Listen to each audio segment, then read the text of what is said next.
What's going on, guys? So in today's video, we'll be looking at how LeBron James has finally put an end to the ring argument, which has been used by the mainstream media for years as a way to validate and/or rank players in their careers.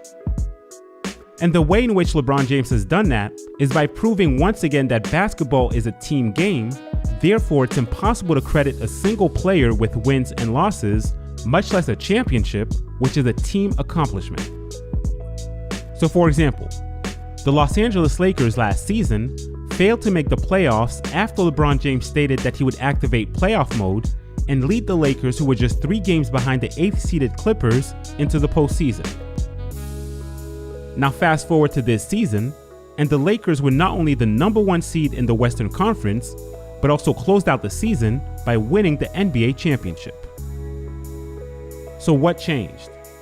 Why was LeBron James able to lead the Lakers to an NBA championship this season, but couldn't even lead them to the playoffs last season? Well, the answer is quite simple. In order to lead a team to a championship, one must first have a championship roster, which LeBron James didn't have last season, hence why the Lakers missed the playoffs. But after adding Anthony Davis, as well as an experienced supporting cast alongside LeBron James, he was then able to lead the Lakers to an NBA championship. And NBA history has proven that a player's ability to lead a team to a championship has always been based on the competence of his supporting cast.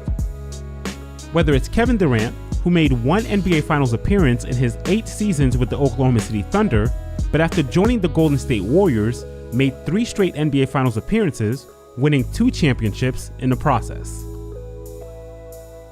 This again applies to LeBron James, who made 1 NBA Finals appearance in his 7 seasons with the Cleveland Cavaliers, but after joining the Miami Heat, made 4 straight NBA Finals appearances, also winning 2 championships in the process.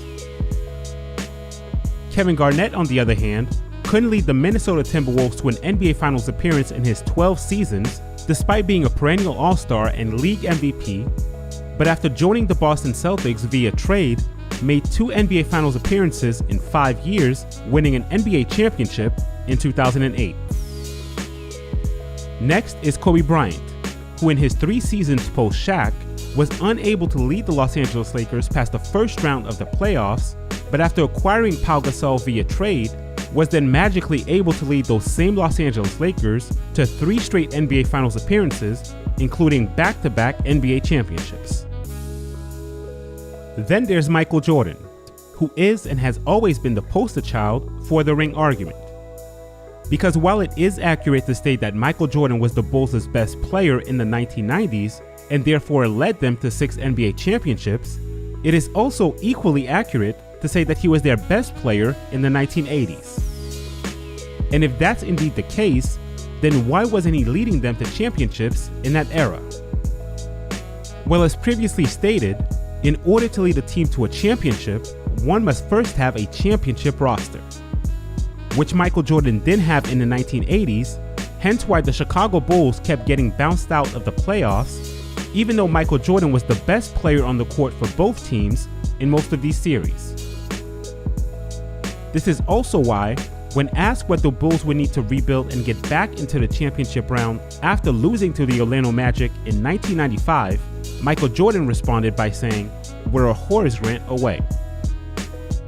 Because even he understood that Horace Grant's departure from the Chicago Bulls had left a void, that being interior defense as well as rebounding, and that the Bulls weren't a complete team.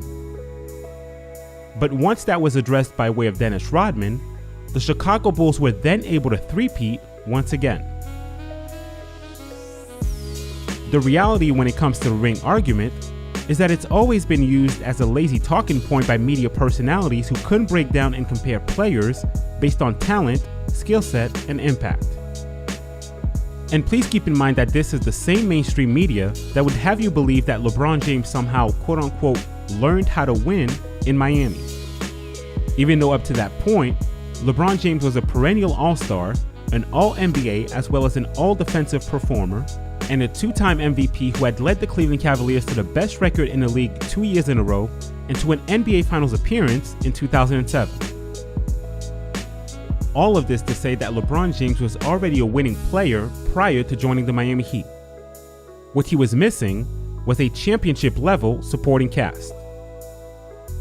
But even if we were to go along with the media narrative and say that LeBron James did indeed learn how to win in Miami, does that mean that Anthony Davis just learned how to win this season?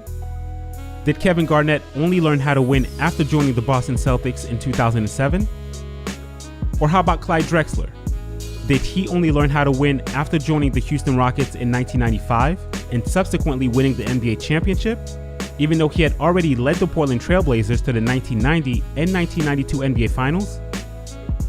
Did Michael Jordan only learn how to win in 1991, even though he had been named League MVP, Defensive Player of the Year, and All-Star Game MVP 3 years earlier in 1988? Did Moses Malone only learn how to win after joining the Philadelphia 76ers in 1983, even though he had just led the Houston Rockets to the 1981 NBA Finals and been named League MVP in 1982? Of course not. And that's because championships are a team accomplishment largely based on chance and circumstance. The San Antonio Spurs don't become a dynasty if they don't by random chance get the first pick in a 1997 NBA draft. The Golden State Warriors also don't become a dynasty if any of the top 6 teams in the 2009 NBA draft pick Stephen Curry. Or how about the Toronto Raptors? Do they win an NBA championship last season if Kevin Durant and Klay Thompson don't go down with season-ending injuries? Of course not. Which is why championships should never be used when ranking NBA players. And what LeBron James and the other superstars of this era have proven is that the ring argument is and has always been completely flawed.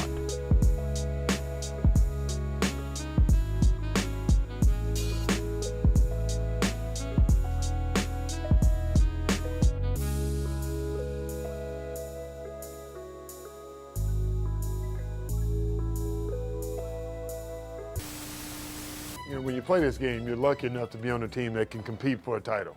You could do everything right, and you could have 40 points, 20 rebounds, 10 blocks, 10 assists, 10 steals. But if your teammate misses 2 free throws, you don't win that title. And so when you're looking at a team sport, you can't go by individual titles. I truly believe that because of that concept. It's not golf or tennis. But if you're lucky enough to be on the team that's good enough to win, it doesn't get any better.